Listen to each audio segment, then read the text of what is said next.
সেই দিন যে আমরা মোটা বাবার দর্শনে গিয়েছিলাম, আর সেই বাবার আরতির কিছু কিছু অংশ তোমাদের সাথে শেয়ার করে নিচ্ছি, দেখতে থাকো।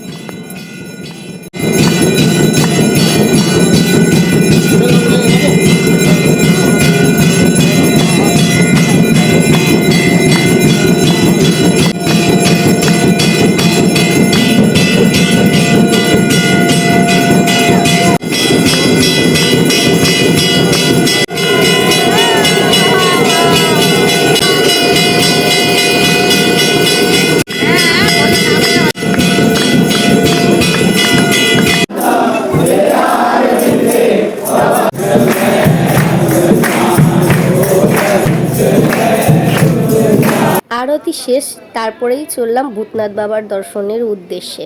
আর এখানে প্রণাম জানিয়ে, আর এখানে না অনেকটা টাইম কেটে গেছে, আমরা মনেই নেই যে ভূতনাথ বাবাকে দর্শন করতে যাব।